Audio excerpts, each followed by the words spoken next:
welcome to another evening of frank conversation here on Hard Copy, coming to you from our studios in Abuja. I'm Maokpe Ogun Yusuf. Now, what comes to your mind when you hear the term nuclear energy? Do you get nervous or anxious about the use of this energy? Or do you know enough to set your mind at ease about its use? If you're nervous, well, you're in good company.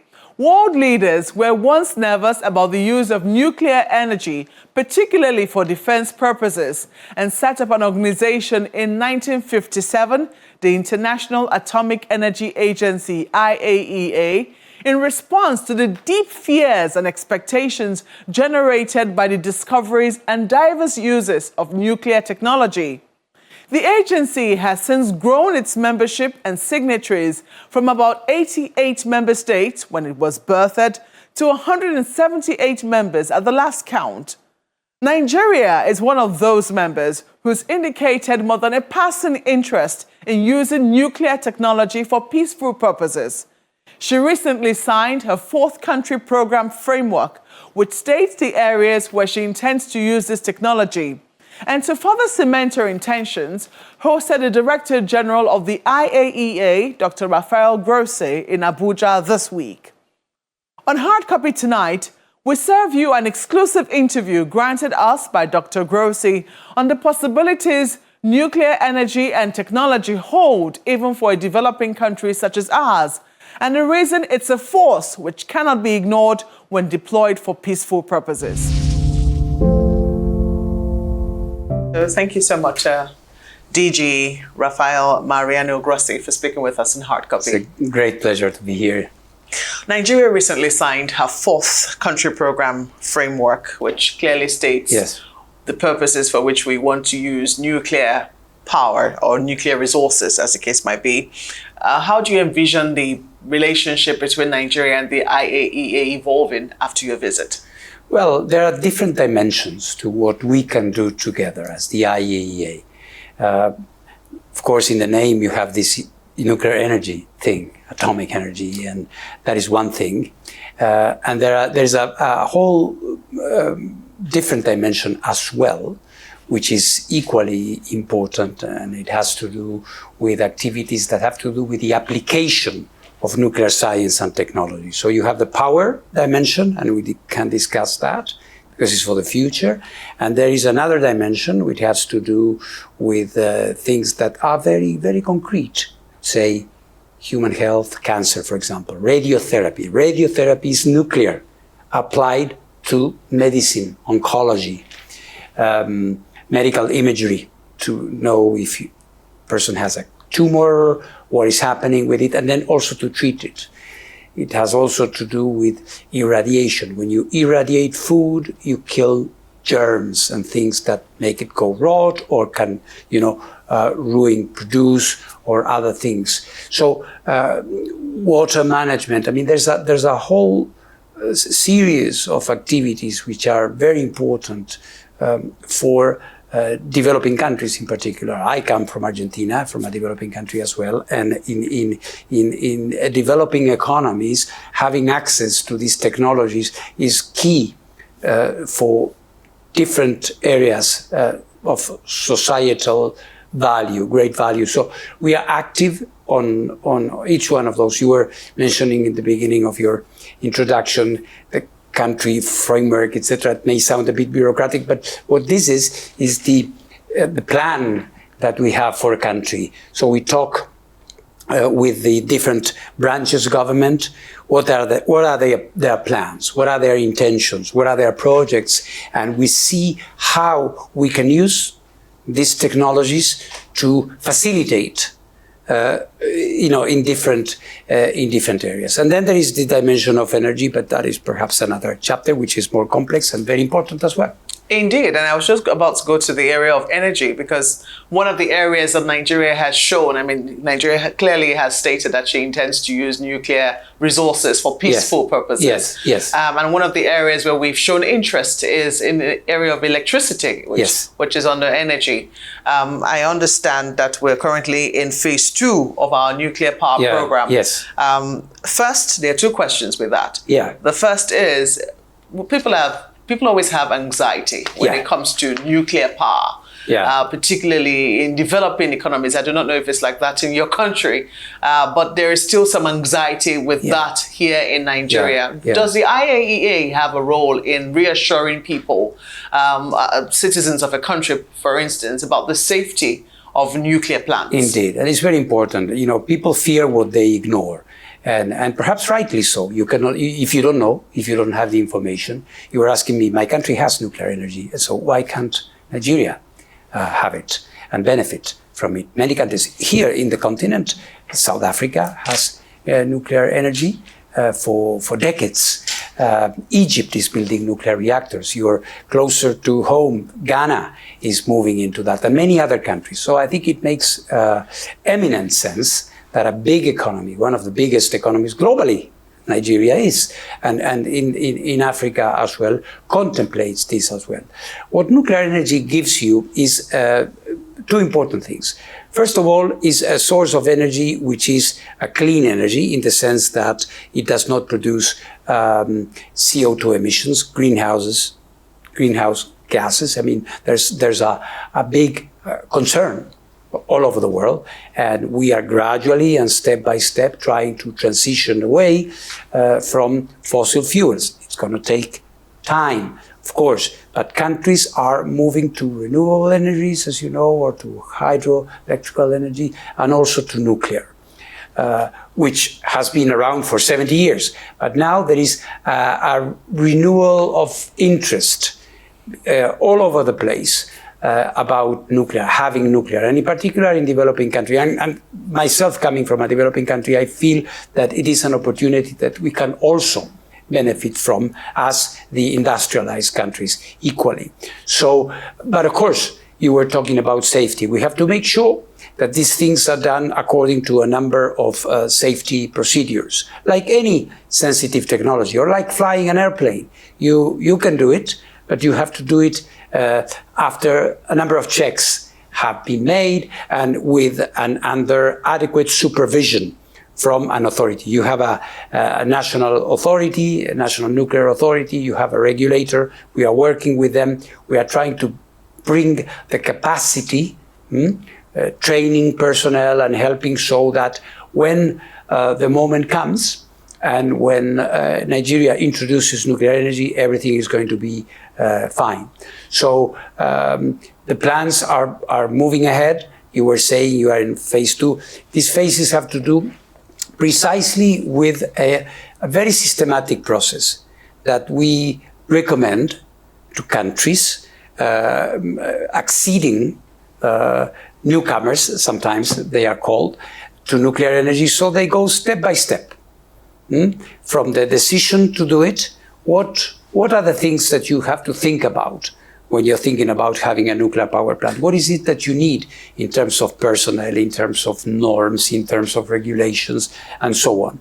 And Nigeria is moving in a very, I would say, deliberate, in a very orderly way into this process. There is also a commercial side to it, because you will have to pick a vendor or a technology at some point. And the IAEA is also going to be supporting you by giving an impartial technical advice about the different offers that the country is going to get to try to help Nigerians make the best possible choice. But once you have it, it's an energy that is very, very stable, because it does not depend on burning anything or using any resource, but as a result of nuclear fission, and to control it, to generate heat, steam energy. Is quite simple in that sense. But there is a waste. There is a waste. There is waste. Yes, which needs to be stored somewhere. There is waste, and then again, the IAEA can show you how this is done. There's 70 plus years of commercial use of nuclear energy in more than 30 countries. So how do these people do it? There has never been an accident or a problem with nuclear waste. Nuclear waste is stored for some time until it cools down. Then it is put in a repository. Normally, the other advantage is that nuclear waste is the amount of nuclear waste is relatively small. A pellet of uranium gets you as much energy as thousands of tons of coal, a pellet. So you can see in this comparison that I'm drawing that it is incredibly efficient in terms of the benefits, the energy, the power that the country is getting from this energy, and then the waste, because also the waste is contained, the waste is controlled. Other sources of energy, with the exception of renewables, of course, are putting the waste up in the air. And this is what is getting us these extreme weather events, this global warming that we are all suffering from, and so on and so forth. So I think it's a very intelligent choice, especially for such a big economy as Nigeria is. We have been talking to the government. We know that the government has a very, I would say, balanced energy mix plan for the future, combining, of course, gas with a bit of hydro, then a portion of nuclear. So I think it is very important. Nuclear provides stability to a grid because it's normally a source of energy that is permanent. You know, a nuclear reactor operates for close to 100 years. 70, 80 years at the moment, and the technology is moving into a more prolonged use. Is it cheaper though? So? Is it cheaper? It is. I mean, in the sense that, as I'm saying, once the investment is done, then you have a facility that is going to be providing kilowatts for decades on end.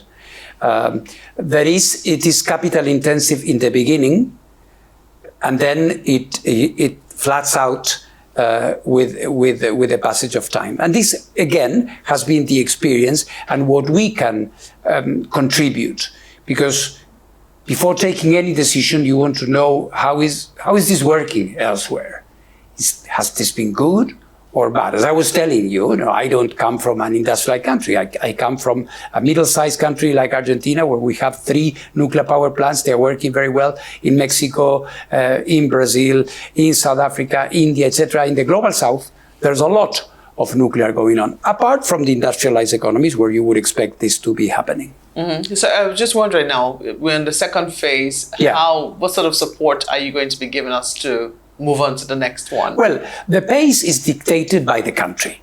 This is very important for us. We are at the service of what Nigerians want and how they want it and when they want it. So we do not impose any, pace or deadlines or anything. So we adapt to what the government is telling us in terms of how ready they are, how close they are. And of course, Nigeria is a democracy. You've had different governments.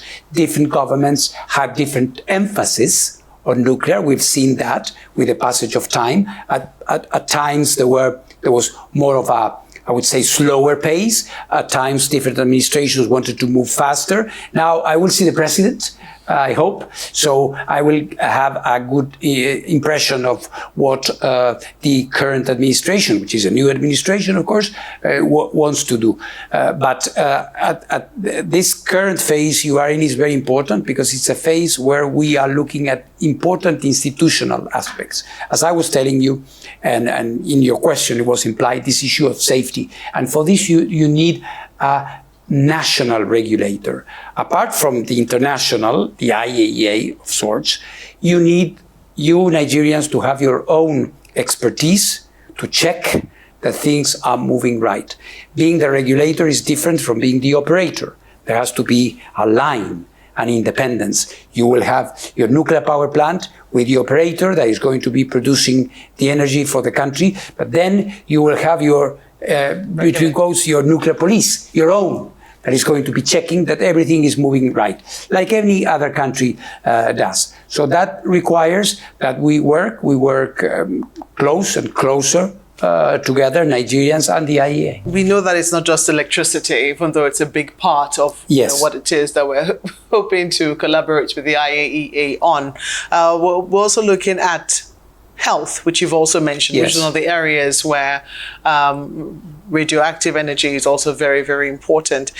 So we know that only recently the Ray of Hope project was Yes. launched, and it's supposed to help with the cancer diagnosis and treatment, Yes. which is a good thing. However, costs, we know that usually with cancer, Yes. costs is always also a big part of the Yes. issue. Is Yes. it something that the IAEA is concerned about? Indeed.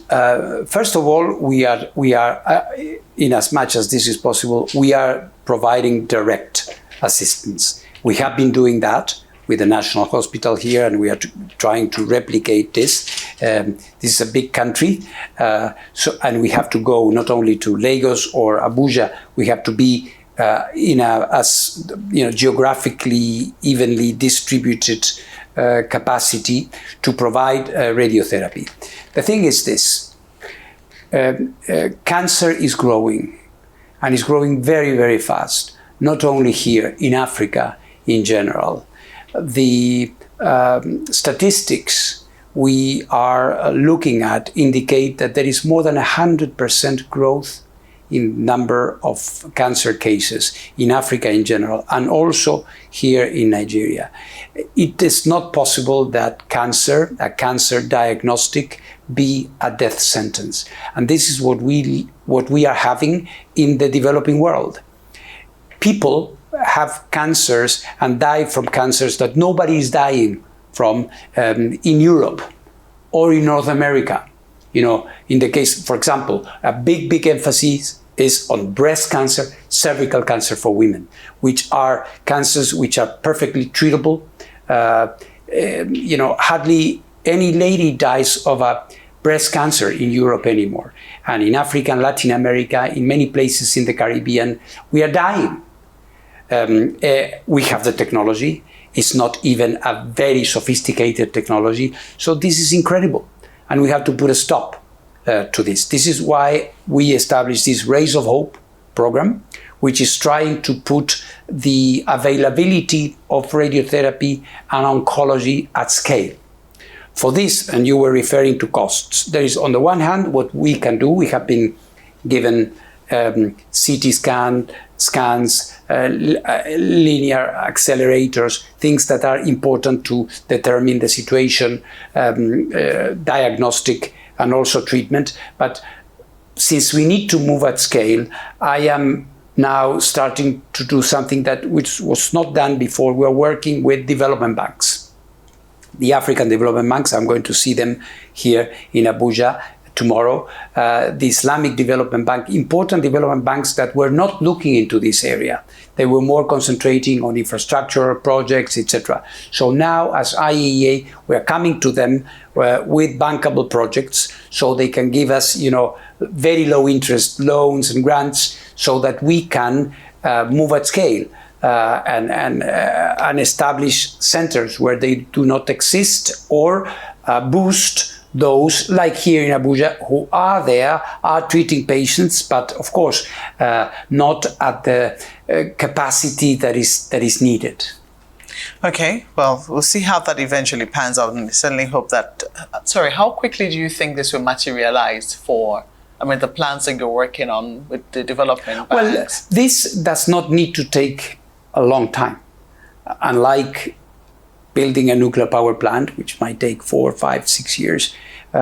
We can train the radiologists, the radiotherapists, the oncologists. We can bring the machines. They are known to Nigerians. They operate them. What we need is more of that. So if the political decision is there, and I know that the government is going to be behind us, if the African financial institutions are with us and help us, this is something that can start happening very, very soon. Soon, in 6 months? Now, we can procure nuclear medicine equipment and have them here within months. We can have people, we are already doing some of this, training professionals, but we need to do more. If I'm training 20, I need to train 200. It's scaling up. So it is something that, of course, we are obsessed always with results. And I think this is the gist of your question. Where are we going to see the results? Indeed. I think it's something that is happening now, and we can see this happening very, very soon. Very soon. We need to also have this partnership with the government. It is there, but I think what we haven't been able to do is to put it at the level which is required. Because, radiotherapy has existed in Nigeria for many, many years, and in other African countries that I visit. The thing is that more people are dying, more cancer cases are appearing. So we are not doing it at the speed and with the depth we need to. It's all well and good that Nigeria has decided to use nuclear energy for peaceful purposes. Yes. But where a country deciding to use it for defense purposes, does the IAEA have a say in that? Of course. We are the guardians of the Treaty on the Non-Proliferation of Nuclear Weapons, which means something very concrete. Sounds big politics. No. When, and I hope it will be soon, when you have 1 or 2 nuclear power plants in Nigeria, there is going to be nuclear material there. Nuclear material can serve peaceful purposes, but it can also be diverted into making nuclear weapons. We are sometimes known as the nuclear watchdog. And, it's a description that might be for some uncomfortable. I'm not uncomfortable. When it comes to preventing nuclear weapons from appearing, I like to be a watchdog. So we try to be this institution that does that as well, as efficiently as possible. But it's obvious that we are going through a very difficult period in international relations where tensions have flared up in a big way, and we need these institutions to try to avoid the worst. Are you afraid that the worst can happen? I think it's a possibility. We have to be aware of this. We have to be conscious of the fact that if we do not take the necessary actions, and if we are not proactive in facilitating solutions, in opening ways for dialogue, this might happen. This might happen. The unthinkable may happen. We've seen it recently. People were saying there will never be a war, Russia, Ukraine. Well, then one day it happened. People were saying, let me cite a case which we have not mentioned yet, that North Korea would never, then they tested a nuclear weapon and now they have nuclear weapons. Indeed. So let's come back, to peaceful plans. I'm wondering whether you see ways in which your visit can foster sustainable development and socio-economic progress in Nigeria. Well, it is indispensable. You cannot do things if you do not go to places and you don't see the reality with your own eyes. From the comfort of my office in Vienna, I will not make it. I have to come here, talk to the president, talk to the ministers, see on the street what I can see, talk to the doctors, talk to the people who are in need, so they can tell me, this is the way, this is what we need. And then we can try to translate this into concrete actions. So this is why coming to countries is, for a head of an international organization, is indispensable. Without it, you will never be as efficient as the mission demands. Well, Director General Rafael Grossi, thank you so much for speaking to us on Hard Copy on Channels Television. Thank you. It's been a pleasure. Well, that's the program tonight, but we always want to hear from you. Do send your feedback and comments to the handles showing on your screen. Thank you for watching. I'm Maokwe Ogunyosef. Good night.